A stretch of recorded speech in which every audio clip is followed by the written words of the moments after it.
20 mart Xitoy Tashqi ishlar ministrligi Reuters agentligining yozma savoliga javoban Xitoyning mushoyining oxiri Yevropa ittifoqi diplomatlarini Sharq Turkistonni ziyorat qilishga egilchi da'vat qiladiganligini bildirgan. Xitoy tarafining javobida 100 anglagandan bir ko'rganning a'lo ekanligi, Yevropa diplomatlarining Uyg'ur rayonidagi har millat xalqining tinch va baxtli yashayotganligini o'z ko'zi bilan ko'rish uchun o'zlarining bu ziyoratni o'rinlashtirishni to'g'ri topganligini eskartgan. Ammo Yevropa ittifoqining Beijingda turishliq diplomatlarining ko'pinchisi bu taklifga qarata texnik pozitsiya bildirmagan.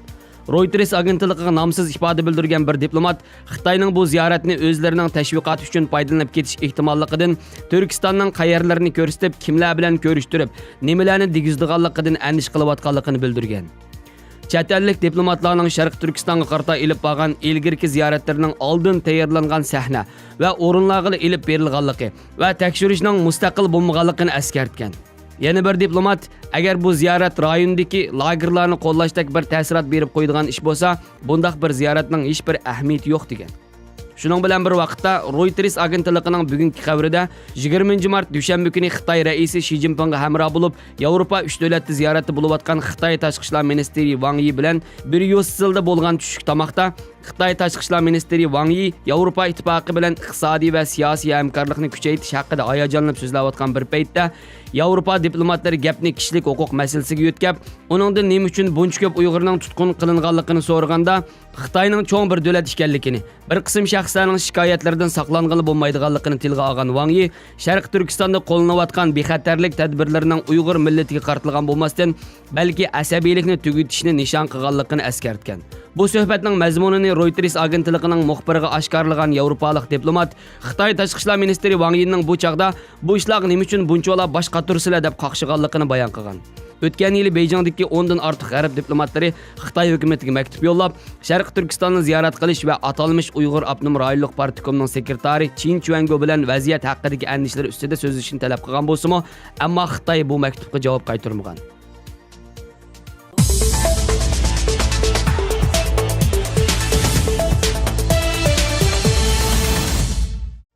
Amerika Olam qatnashi idorasining mutaxassisi doktor Erkin Sidiq bilan Amerikadagi Uyg'ur ziyolisi doktor Rishad Abbas qatorliqlar Yaponiyaning Tokio shahrida turishliq Yaponiya Nuruz akademiyasining uyushtirgan doklad berish yig'inida qatnashdi va ularning qo'llab-quvvatlashiga erishdi.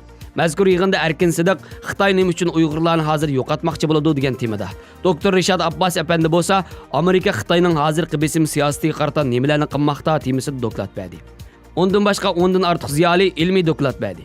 Faoliyat Tokiodagi bir muzeyning zalida o'tkazilgan bo'lib, mazkur muzeyning mudiri so'zlagan so'zida Yaponliklarning Uyg'urlarga yordam qilishining insoniy burch ekanligini ta'kidladi.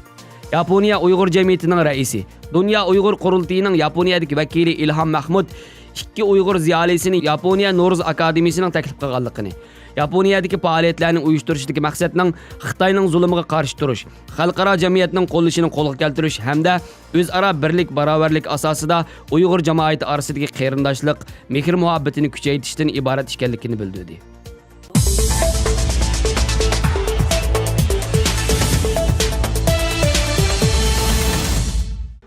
Nuruz Parijda so'z bo'lib, yangi kun, tunji bahor kuni, yangi yil kuni degan ma'nolarni bildirdi. Uyg'urlarda Nuruz bayrami boshqa turkiy xalqlarga o'xshash har yili 21 mart kuni o'tkaziladi. Nuruz milodiya kalendari bo'yicha kecha bilan kunduzning tanglashadigan 3-oyning 21 kunidan 23 kunigacha bo'lgan vaqtni ko'rsatadi. Uyg'ur urf-odatlari degan kitobda qayd qilingan Nuruz bayrami haqidagi rivoyatlarga asoslanganda, Nuruz bayramining islom dinida burun millat bayrami sifatida mavjud ekanligini bilib olg'ili bo'ladi.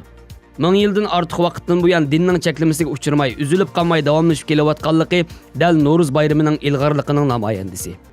Agar bu bayramda ilg'orlik bo'lmagan bo'lsa, bugungacha yetib kelmaydi. Yituk olim Mahmud Qashqari Turk Tilla Divani nomli asrida yangi kundan keyingi tunji bahor oyini o'g'loq oy deydi. Uningdan keyingi oy ulug' o'g'loq oy deyiladi. Chunki bu oyda o'g'loqlar cho'ngiydi, insonlar va jonliqlar Navruz bilan jonlanadi. Navruz jahon baxt saodatining onasi, barakat va xushallikning manbasidir.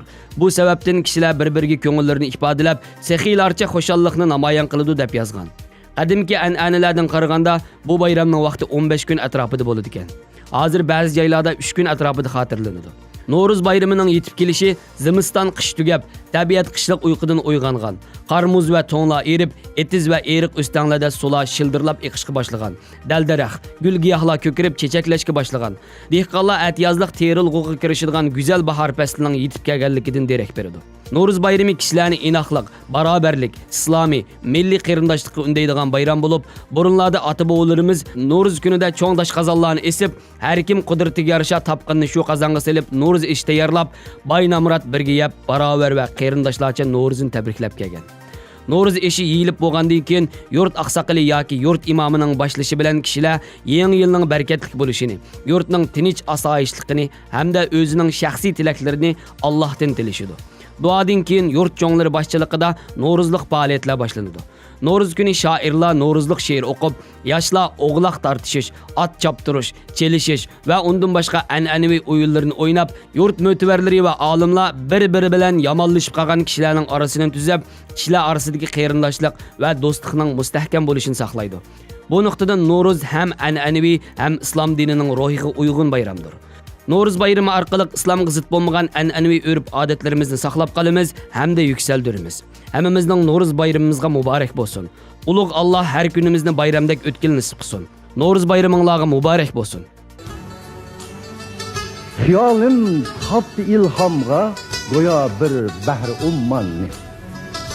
Yeşil qirg'oq yuzi gul-gul, u gullar mang'zida shabnam. Qo'shar jonga yana ming jon, chekib har tongda rayhonni. Echilsa lablaring yanglig kulib, lola va ya cho'g'liq nihojat istemak amdi yurib lali badaxshonni. Dumurat vadida ahu kiyiklar sakrishib o'ynab,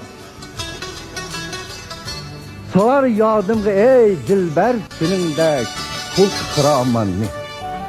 Uçarlıqla qanat taqsa vichirlab jup-jupi birla, esinga alasan mu'miningdek hali perişanni.